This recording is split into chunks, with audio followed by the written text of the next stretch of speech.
విద్యుత్ నగర్ను తెల్లాపూర్ సర్కిల్లో కలపాలన్న అంశాన్ని రాజకీయ వేదికగా మార్చడం సరికాదని తెల్లాపూర్ డివిజన్ కాంగ్రెస్ పార్టీ అధ్యక్షుడు చిలకమరి ప్రభాకర్ రెడ్డి వర్కింగ్ ప్రెసిడెంట్ లెలిచెల రవీందర్ అన్నారు. ఈ సందర్భంగా వారు మాట్లాడుతూ బీఆర్ఎస్ పార్టీ చేపట్టిన రిలే నిరాహార దీక్షను తాము వ్యతిరేకించడం లేదని, అయితే ఈ సమస్యను పార్టీలకు అతీతంగా పరిష్కరించాలన్న ఉద్దేశంతో ముందుకొచ్చామని తెలిపారు.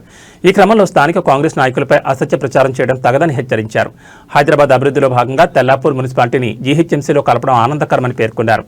భారతీనగర్ డివిజన్లో వార్డు మెంబర్లు ఉండడం, ఆన్లైన్ సేవల ద్వారా ప్రజలకు పనులు సులభంగా జరుగుతాయని, పరిపాలన పరంగా ఎలాంటి ఇబ్బందులు లేవని అధికారులు స్పష్టం చేసినట్టు తెలిపారు. అయితే డివిజన్ కార్యాలయం తెల్లాపూర్లో ఉంటే మరింత అనుకూలంగా ఉంటుందని అభిప్రాయపడ్డారు. బీఆర్ఎస్ నాయకులకు నిజంగా చిత్తశుద్ధి ఉంటే ఎమ్మెల్యే క్యాంపు కార్యాలయం లేదా జీహెచ్ఎంసీ కార్యాలయం ఎదుట కలిసి ధర్నా చేద్దామని సవాల్ విసిరారు.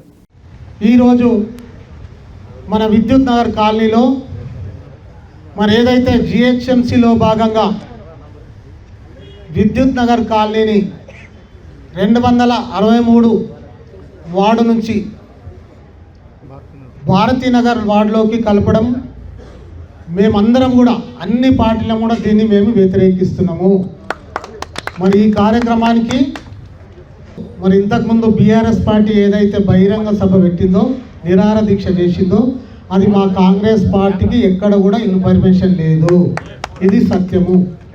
మరి ఇక్కడ మాకు ఉటావుటిన తెలవగానే ఈరోజు మేము మధ్యాహ్నం అందరం కూర్చొని మరి ఈ కార్యక్రమానికి మేము కూడా ప్రెస్ మీట్ పెట్టాలనే ఉద్దేశంతో ఈరోజు విద్యుత్ నగర్ కాలనీ లైబ్రరీ దగ్గర మరి ఈ ప్రెస్ మీట్ మిమ్మల్ని కూడా పిలవగానే మీ అందరు కూడా మా మీద ప్రేమతోటి దయదర్శి పత్రికా మిత్రులు, ఎలక్ట్రానిక్ మిత్రులు అందరూ కూడా మీరు ఇంత మాకు సమయాన్ని ఇచ్చి మేము చెప్పబోయే ఈ ప్రెస్ మీట్ కార్యక్రమాన్ని మీరు ఎక్కడ చేస్తున్నారో మేము మీకు ప్రత్యేకంగా శిరస్సు వంచి నమస్కరిస్తున్నాం కాంగ్రెస్ పార్టీ తరఫున.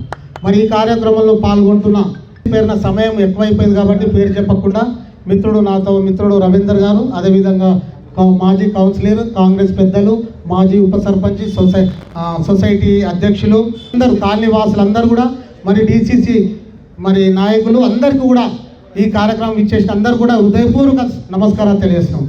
మిత్రులారా, దయచేసి ఒక 5-10 నిమిషాల్లో నేను ముగిస్తాను. మిత్రులారా, అందరూ అన్ని విషయాలు మేము మాట్లాడారు కాబట్టి మీ అందరికీ తెలుసు. మరి అలా తెల్లాపూరు గ్రామ పంచాయతీ తర్వాత ఏదైతే పట్టణాలు అభివృద్ధి చెందుతున్నాయన్న ఉద్దేశంతో గత ప్రభుత్వం బీఆర్ఎస్ ప్రభుత్వం హయాంలోనే మున్సిపాలిటీ చేయడం జరిగింది. మరి మున్సిపాలిటీ 5 సంవత్సరాల తర్వాత ఈ ప్రాంతం అంతా కూడా రోజు ఏదైతే టీఆర్ఎస్ వాళ్ళు మన ఎంఏజీ వాటర్ ట్యాంకులో దగ్గర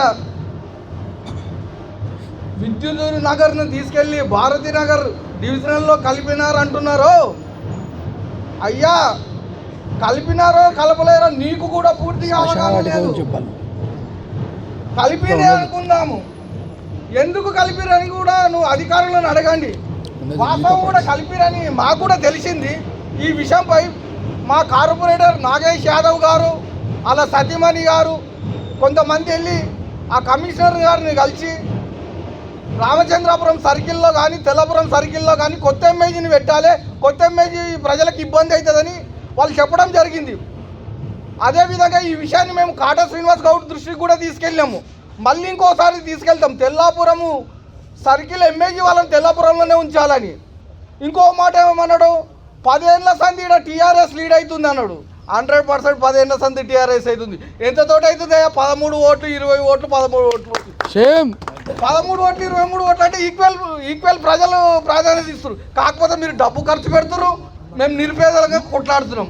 ఇదొక సబ్జెక్టు. రెండో సబ్జెక్టు, మరి ఎల్ రవీందర్ను కూడా కొట్టాలి కదమ్మా. నీ దగ్గర ప్రజల బలం ఉంటే, ప్రజల బలం ఎంఏజీ వాళ్ళు ఎల్ రవీందర్ కూడిస్తున్నారు, తూర్పు సైనికి ఇస్తున్నారు, రెడ్డి శ్రీనివాస్ రెడ్డి కూడిస్తున్నారు, అరుణ్ గౌడ్, బాబు గౌడ్ లాంటి వాళ్ళు కూడిచ్చారు. కొంత వాళ్ళు ఒక 40-50 ఓట్లతో ఓడిపోయాము. ప్రజల బలం ఎంఏలు అందరికీ ఉంది. కాకపోతే మా బలంతో నువ్వు సర్పంచ్గా గెలిచినావు. మా బలంతో నేను సర్పంచ్గా మేము పెంచుకున్నాం. ఎందుకు పెంచుకున్నాం తెలుసా? మోహన్ రెడ్డి గారు నేను L Ravinder, working president, Congress party Tellapur municipality. ఈరోజు బీఆర్ఎస్ పార్టీ వాళ్ళు మన ఎంఐజీ ట్యాంక్ సెంటర్లో రిలే నిరాహార దీక్ష చేపట్టడం జరిగింది. వారి అజెండా ఏంటంటే ఎంఏజీ విద్యుత్ నగర్ను టోటల్గా మొత్తం భారతీనగర్ డివిజన్లో కలిపడం జరిగింది. ఇది తెల్లాపూర్లోనే ఉంచాలి అనే డిమాండ్తో వాళ్ళు ఈ రిలే నిరాహార దీక్ష చేపట్టడం జరిగింది. మొట్టమొదటిగా మేము చెప్పదలుచుకుంది ఏంటంటే కాంగ్రెస్ పార్టీ తరఫున, కాలనీవాసుల తరఫున మేము ఈ రిలే నిరాహార దీక్ష పార్టీలకు అతీతంగా ఉంటుందని మేము అనుకున్నాం. మేము కూడా సంతోషించినాం. సరే మంచిదే, ఏదైనా మంచిగా అయితే మంచిదే అని మేము కూడా ఎప్పుడు కామెంట్ చేయలే. వాళ్ళు ఈ దీక్ష చేస్తున్నారని మాకు 3 రోజుల ముందే తెలుసు. అయినా కూడా మేము ఎక్కడ లూజ్ టాక్ చేయలేదు. వాళ్ళ గురించి ఎప్పుడు మేము తప్పుగా మాట్లాడేది. ఎందుకంటే ఎవరైనా ఏదైనా సాధిస్తుంటే మనకు తోచిన సహాయం వీలైతే చేయాలి, కానీ డిస్టర్బ్ చేయొద్దు అనే ఉద్దేశంతో మేము ఎప్పుడు కూడా ఆబ్జెక్షన్ చేయలేదు. కానీ వాళ్ళు చాలా తప్పుడు ప్రచారాలు, తప్పుడు మాటలు, మొత్తము పొలిటికల్గా కాంగ్రెస్ పార్టీని టార్గెట్ చేయడము, లోకల్లో ఉన్న స్థానిక నాయకులను టార్గెట్ చేయడము మమ్మల్ని చాలా బాధ కల్పించింది. ఎందుకంటే తప్పుడు ప్రచారాలు చేయడం వాళ్ళకి అలవాటయ్యి, నేనేమంటున్నానంటే దీక్ష కన్నా ఎక్కువ పొలిటికల్ వీళ్ళు కనిపించింది. ఒక్కసారి మనం వివరాల్లోకి వెళ్తే ఈ హైదరాబాద్ అభివృద్ధిలో భాగంగా అప్పుడు తెల్లాపూర్ గ్రామ పంచాయతీ ఉండే, దాన్ని తెల్లాపూర్ మున్సిపాలిటీగా మార్చడం జరిగింది.